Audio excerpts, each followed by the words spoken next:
আসসালামু আলাইকুম। আমি এ কে আজাদ বাবু লাইফ সায়েন্স একাডেমি থেকে। আজকে আমি একটি ল নিয়ে কথা বলব। লটার নাম হচ্ছে law of cause and effect. তো এই law of cause and effect basically হচ্ছে নিউটনের একটি ল আছে। প্রত্যেক ক্রিয়ার একটি সমান ও বিপরীত প্রতিক্রিয়া আছে। সেইটারই একটা আপডেটেড ভার্সন বা এই হার্মিক ল হিসেবে এটা আসছে। তো এইটা আমাদের বস্তুগত জীবনে যেমন সত্য, তেমনি আমাদের স্পিরিচুয়াল লাইনেও এটা সত্য। স্পিরিচুয়াল লাইনে বা আপনাদের যে লাইফ ট্রান্সফরমেশন জার্নি আছে, সেইখানে আপনি কিভাবে ল অফ ইফেক্টটা ব্যবহার করবেন। আমাদের এনএলপি ক্লাসে আমি ল অফ ইফেক্ট যেটা আর কি কজ অ্যান্ড ইফেক্ট, এটা আমি ব্যাখ্যা করেছিলাম। অনেকেই এইটা আরো ডিটেল জানতে চেয়েছেন, যার কারণে আজকে আমি ভিডিওটি করছি। একটু ডিটেল আকারে আলোচনা করব যে কিভাবে এটা স্পিরিচুয়াল লাইনে আমরা ব্যবহার করতে পারি law of cause and effect.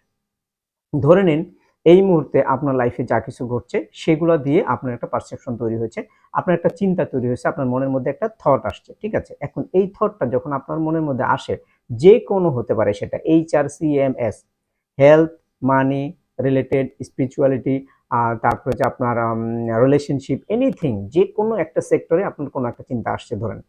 এই চিন্তাটা আপনার ভিতরে এক ধরনের ফিলিং ক্রিয়েট করবে।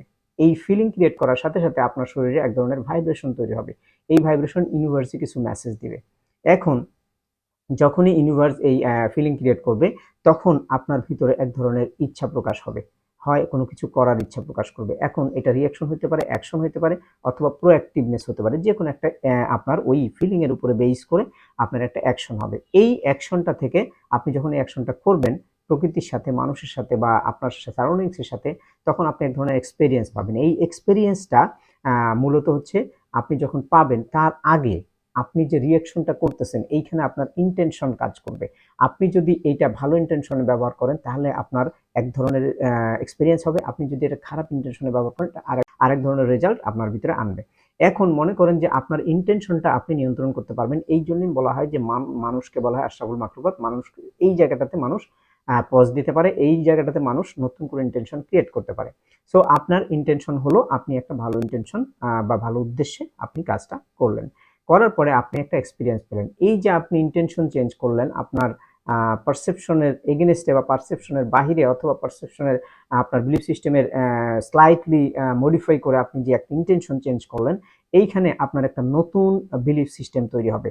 এই নতুন বিলিফ সিস্টেম তৈরি হবে এবং নতুন বিলিফ সিস্টেম থেকে আবার নতুন করে সাইকেল তৈরি হবে, আপনার পারসেপশন নতুন করে তৈরি হবে এবং আপনার নতুন রেজাল্ট আসবে। এটাকে আমরা বলি হচ্ছে ট্রান্সফরমেশন অফ লাইফ। তো এই লাইফ ট্রান্সফরমেশন আপনি তখনই করতে পারবেন যখন আপনার ইন্টেনশন, আপনার অ্যাক্টিভিটি চেঞ্জ হয়ে যাবে। সো এইটা আসলে আমাদের law of cause and effect. তো আশা করি আপনারা বুঝতে পেরেছেন। কজ অ্যান্ড ইফেক্টে আপনি যে প্রত্যেকটা সিচুয়েশনে আপনি আসলে ভিকটিম, নাকি হচ্ছে আপনি উইনার। উইনার না ভিকটিম, এইটা সিলেকশন করার দায়িত্ব আপনার নিজের। এই জন্যই কজ অ্যান্ড ইফেক্টে দুইটা পার্ট থাকে। একটা হচ্ছে আপনি কজ অথবা আপনি ইফেক্ট। যখনই আপনি ইফেক্ট হবেন, অর্থাৎ আপনি ইন্টেনশন ব্যাড করবেন বা আপনার ফিলিং ব্যাড আসবে, তখন আপনার রিয়াকশনগুলো খারাপ হবে, আপনার ইন্টেনশন খারাপ হবে, আপনার রেজাল্টগুলো খারাপ হবে। সো এইখানে আপনি চেঞ্জ করে ফেলতে পারেন যে whatever the situation is, I say আলহামদুলিল্লাহ, then I am fine and everything is going fine for me. তখনই আপনার ইন্টেনশন বদলে যাবে, আপনার রেজাল্ট ভালোর দিকে আসবে। তো আশা করছি law of cause and effect আপনারা বুঝতে পেরেছেন। এই জন্য আপনাদেরকে আমি রিকোয়েস্ট করব, যদি আপনারা বুঝতে পারেন তাহলে কমেন্টস করবেন এবং এই ভিডিওটি আপনারা শেয়ার করবেন। আসসালামু আলাইকুম।